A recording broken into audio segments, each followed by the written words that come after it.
Hello guys! So, welcome to another vlog. And today, tayo ay mag-haul na naman. As you can see, marami tayong package dito. It's been like 2 weeks yata. Ito ay yung mga nakolekta kong packages from last week pa. And then, nabisi tayo sa work kaya hindi ako nakapag-haul. Kaya, gagawin na natin yung haul today. And by the way guys, hindi ko to binili lahat. Yung iba dito is, nakuha ko siyang libre.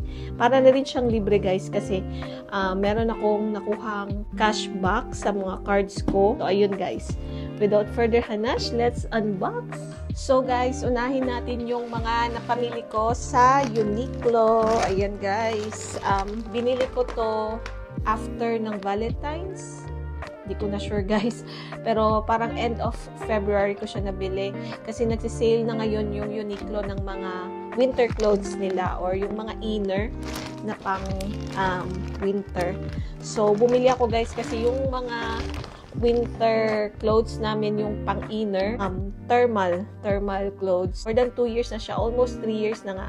And then yung iba, may may mga butas-butas. So, nag-order na ako guys. Umorder ako sa Cebu ng isang leggings, na thermal leggings.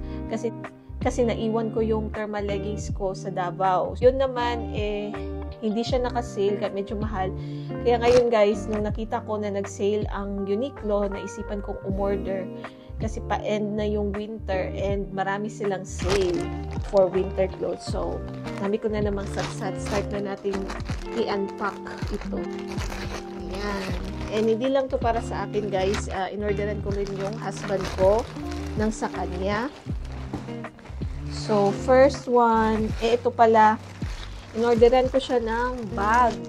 Yan guys, Uniqlo bag na parang sling. Kasi yung bag niya guys, bigay ko pa sa kanya yun 2 years ago. And naaawa na ako kasi yung zipper, sira na siya guys. And ayaw niya talagang papalitan ang bag hanggat hindi niya na-overuse or na-ROI.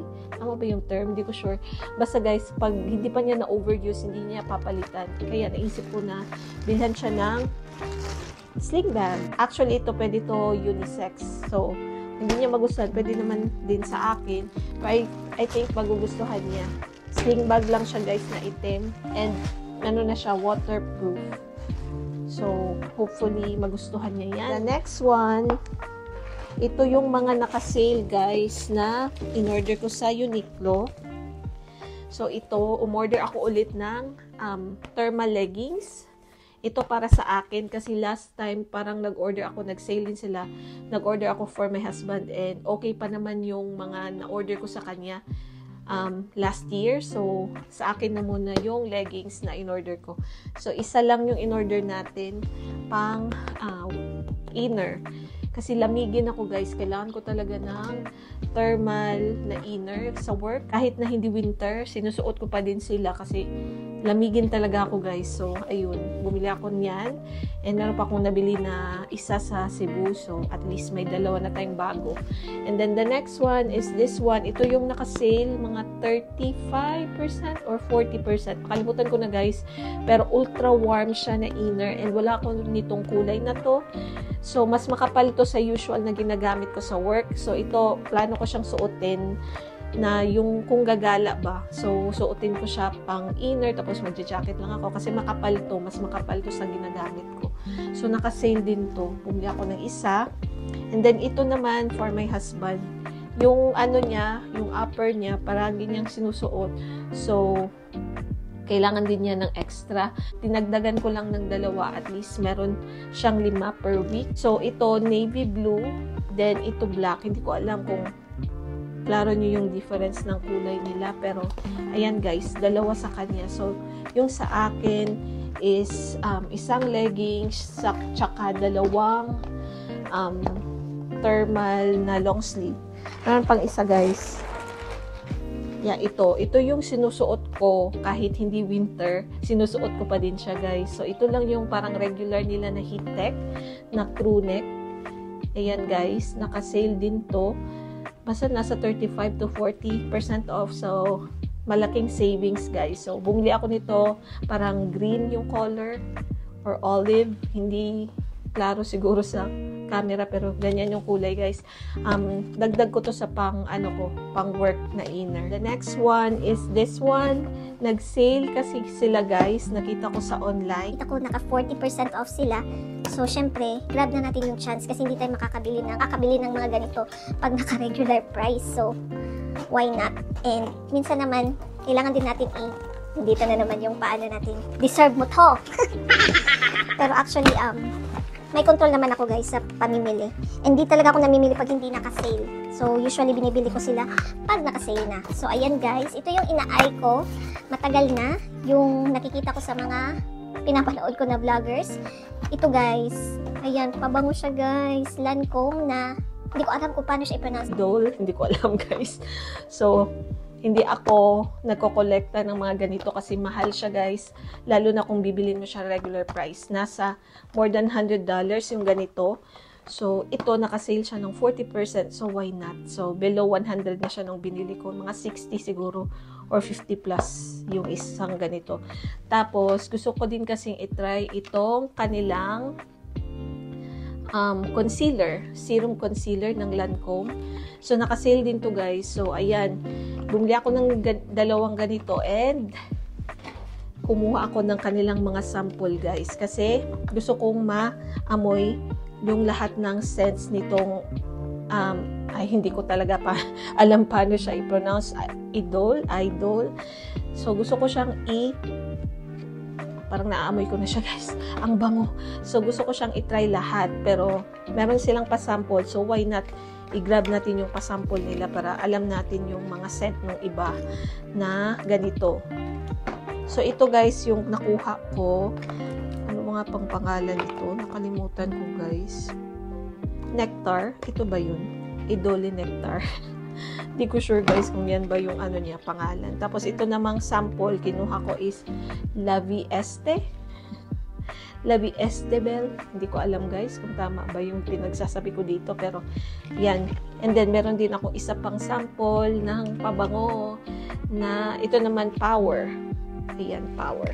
So, try natin guys kung mabango nga ba ito.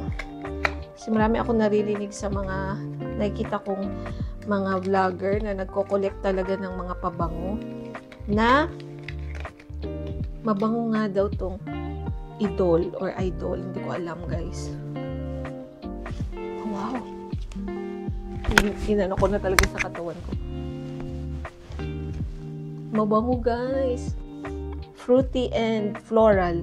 Parang ganun. Sana ito yung kinuha kong variant. Pero baka naman to. Kasi ito, nakita ko, bestseller siya. So, I believe, talaga to mabango.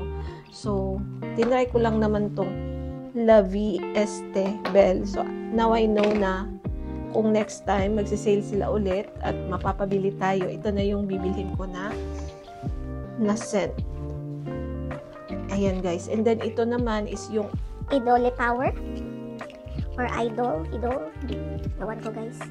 Halatang hindi ako maalam sa mga ganito, mga pabangong mamahalin. Ito namang Power, parang panglalaki yung amoy niya. So, alam nyo ba, pag nag-order ako sa Sephora, tina-timing ko guys na may pasample sila ng mga pabango. Kasi meron din silang mga ganitong sample guys, maliliit. Gamit na gamit ko kasi siya pag nagta-travel. Nilalagay ko lang siya sa aking makeup pouch. So, mas mabango tong isa guys, ito na variant, kaysa dito. Kasi hindi ako mahilig sa matatapang na scent. Actually, parang feeling ko pwede ito sa husband ko kasi para siyang musky. Tama ba yung term ko? Musky. Para siyang panglalaki. Meron pa palang isa guys na I think, yeah, ito na lang. Ito, gusto kong itry itong serum ng Lancome. So, kumuha muna ako ng sample and siguro kung magugustuhan ko to, o-order ako pag nag-sale sila. So, Lancome nila na serum. Natry ko na kasi yung Estee Lauder na serum. Okay naman siya. Hindi masyadong like wow talaga. Pero okay lang siya na serum. So, gusto ko tong itry para kung magustuhan ko, o-order tayo pag naka-sale na. So, ito guys, Open ko na siya. By the way, this is not my first time na bumili ng ganito. Yung medyo mamahalin talaga na pabango. Meron akong nabili from ang pangalan na Valentino na ginagamit ko din until now, and dinadahan-dahan ko lang yung paggamit guys kasi nga mahal siya. And yun is nabili ko early last year. Nabili ko siya guys ng naka-sale din, parang 35 or 40% off. Usually nagbibili ako ng ganito pag mas malaki yung sale. Ito guys, second ko na. So ipapakita ko sa inyo mamaya guys kung ano yung isang na-order ko last year na naka-sale din. So goal ko kasi makabili ng parang isa nito every year at least para may iba-iba tayong pabango, di ba? Tapos iba din kasi yung ano talaga pag ganitong pabango guys, naglalast talaga siya sa katawan. To parang bet ko talaga tong isa guys. Bet ko to. So baka next year yan yung bibili natin, or baka ibang ano na naman brand. So paano ba to? Ignorante tabay, takabaluani, mahalon magudni. Ayun. Ignorante. Ganun lang pala siya guys. Oh. So ito yung isa sa mga bestseller nila. Sana mabango. Uy, mabango nga. Ito yung fruity na may pagka-vanilla na merong medyo konting floral. Mabango siya guys. Oh my gosh. Hindi ako nagsisi na binili ko to. Pero mabango din to. Ewan ko. Mas mabango pa din to guys. So, uy. Gustuhan ko siya guys. Buti na lang nagustuhan ko no kasi Diyos ko, kahit naka-sale to, medyo mahal pa din guys. Kasi yung ginagamit ko lang naman is yung mga mga naka-sale pa ha, na bath and body. Yun lang yung mga usually na ginagamit ko. And tinry ko lang last year and naisipan kong bumili sa kanila kasi sa Lancome kasi naka-sale naman. So ayun guys, so ito na yung second ko na pabango na medyo mamahalin naman. And I think mas mahal ito kung bibilhin dyan sa Pinas. Kaya maganda talaga dito sa Amerika guys pag nagsisale sila kasi naka 50%, 35%, malaki yung discount talaga. So, ito hindi ko na itatry guys, serum lang siya, concealer na may serum, parang ganun. Para siyang concealer na may halong skincare. So, ayan. So, next one guys is ito. Ito na open na ng husband ko kasi sabi ko wala akong in-expect na package. And then nakalimutan ko yun palang cashback or yung mga points ko sa card ko. Ito guys, Ray-Ban. Ayan. Pero ito, hindi to para sa akin. Hindi naman kasi ako masyadong mahilig sa shades talaga. So, ito para sa husband ko. So, inopen niya na to kasi sabi ko, ay, yun palang Ray-Ban. Sabi niya, bumili ka ng Ray-Ban kasi medyo mahal, di ba, yung Ray-Ban. Ewan ko magkano to sa market. Pero ito yung Daddy O na shades ng Ray-Ban. Ayan. So, in-order ko to para sa kanya kasi mahilig siya sa shades. So, ayan. Ganyan yung ganito yung mga niya yung mga hilig niya noon nung nagbabike pa siya. Ganitong mga frame ba. Pero lately naggagamit naman siya ng ibang frames na yung pa-square. Yun guys, na naman siya, na happy siya. Sabi ko, wala akong binayaran dyan. Sa points ko yan. Kaya wala akong binayaran dyan. So, happy naman siya. Ito na yung advance gift ko sa kanya. Sabi ko, oy, wala akong pang-gift sa'yo sa anniversary natin. Yan na yung anniversary gift ko. Tsaka, itong Uniqlo, hindi pa niya ito nakikita. So, parang yun na din. Gift ko na din yan sa kagita. So, parang yun na din. Gift ko na din yan sa kanya. Ito naman, nakuha ko sa points ko. Basta, nakalimutan ko na guys. So, malaki-laki kasi yung points ko kasi na-accumulate siya since last year. So, in-order ko siya ng Amazon, yung mga feel ko na kailangan ko. So, ayan guys, open na natin. And actually, this is not my first time na maggamit ng points. Parang naka-4 or naka-5 na ako guys. Kasi yung kasi dito sa Amerika, meron tayong tinatawag na cash magnet na mga cards. So, yung ginagamit ko na card para sa groceries, which is every week naman kami nag-groceries. And then, yung sa rent, iba din yung card na yon. So, na-accumulate siya.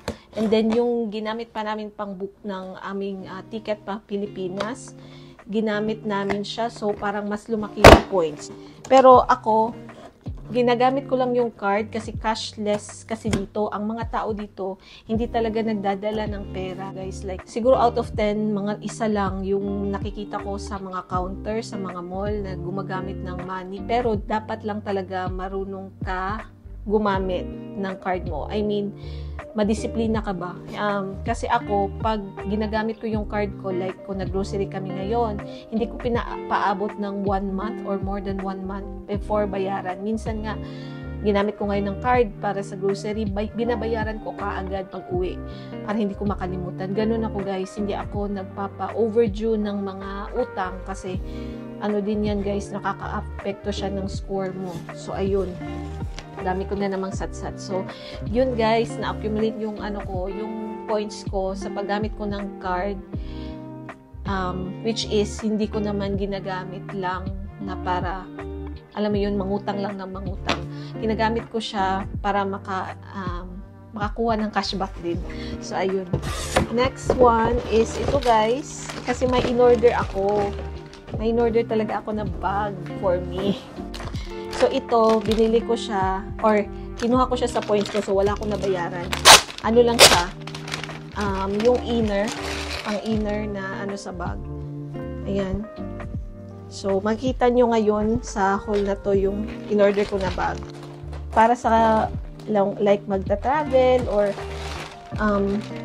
binili ko yung bag na yun kasi last year ko pa siya iniisip ko yung bilhin. Pero, lately kasi, guys, parang hindi, nagko-control akong bumili ng mga bags kasi wala pa kaming bahay and palagi kaming nagta-travel. Mahirap kasi mag-accumulate ng mga gamit na wala kang bahay. And ayun, guys, ayoko mag-accumulate na masyadong maraming gamit.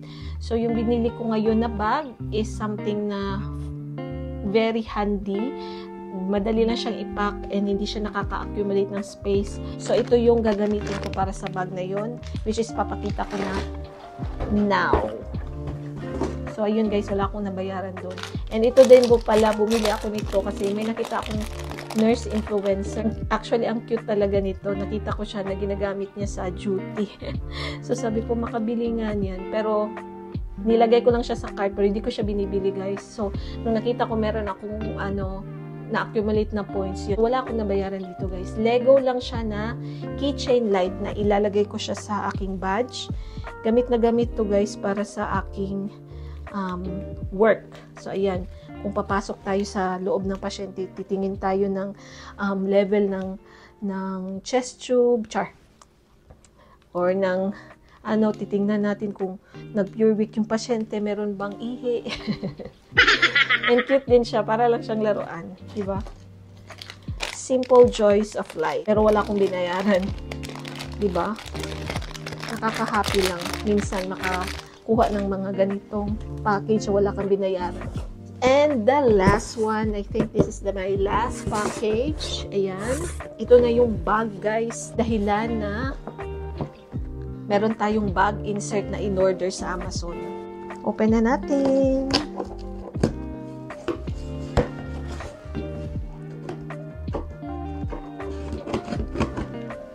Ito, guys, nakikita ko dito sa mga influencer sa Instagram. Kasi lately, doon ako sa Instagram nagtatambay. Gugustuhan ko yung aesthetic nito.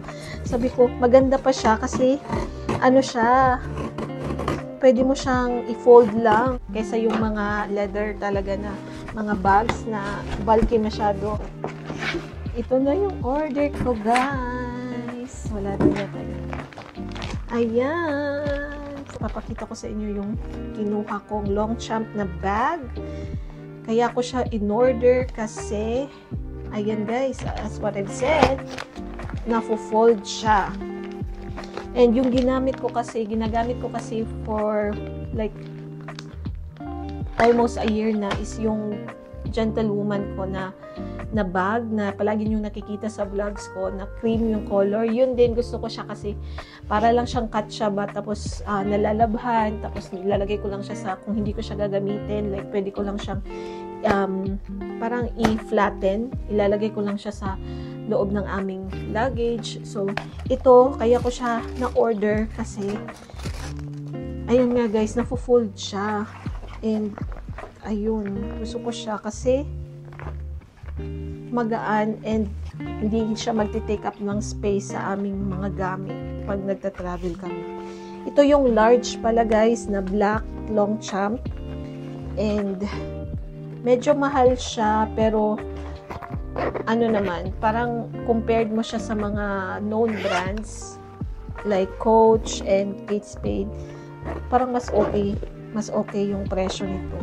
Pero ito guys, ano kasi siya, nylon. So, ayun. Para siyang medium. Akala ko nga malaki masyado yung large, pero okay lang pala. Parang okay lang naman. Diba? So, ayan, may pamalit na tayo sa ating gentlewoman. So, minsan kasi, parang hindi nababagay yung gentlewoman na bag ko sa damit ko. So, at least ito, meron akong itim na Longchamp. And itry natin yung bag insert na na-order natin. So, in-order ko, diba, brown. Kasi brown yung leather. Yung leather niya dito sa handle. And tsaka dito. Yan, brown siya. So, feeling ko brown yung magbabagay dito na insert. Meron kasing cream, meron ding white, or cream lang yata. Cream and gray pala, gray. So, yung in-order ko is brown kasi okay lang naman yung brown kasi brown din naman yung handle tsaka yung ganito niya. So, ayan guys. Sakto lang siya. Nakita ko din sa influencer tong bag insert. Nasa ano niya, nasa link sa kanyang Instagram. Sabi niya, perfect daw to para sa large na Longchamp. So, ayan guys, in-order ko na siya. Finally, last year ko pa kasi ito ina-eye. Alam nyo yung nagtatry talaga ako hindi bumili ng mga bag. And then, na-realize ko, hindi naman siya magte-take up ng space talaga. Kaysa yung mga nabili kong bags, di ba sa Pinas, na-realize ko bakit ko pa ba yun pinagbibili. Wala pa nga kaming bahay, mahirap maglipat na may mga gamit na malalaki. So yun guys, naisip ko na ito ang i-order kasi pwede ko lang siyang i-fold and ilagay sa maleta. And ayan guys, tama lang pala yung large. Kasi minsan, pag nagta-travel kami, like kunyari, magta-transfer kami sa ibang apartment, yung mga ganun. Ginagamit ko talaga yung gentlewoman ko kasi doon ko nilalagay lahat ng laptop ko, yung mga important papers ko, tsaka yung wallet. Halos lahat ng mga importante nasa bag ko na yun. So, umorder ako ng ganito kasi minsan gusto ko naman siyang palitan na ibang kulay kasi parang hindi din bagay sa lahat yung gentlewoman ko na bag.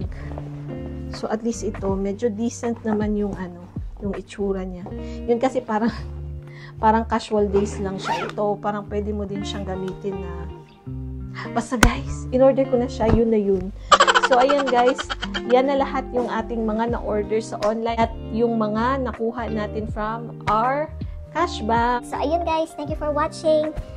See you again on my next one. Bye!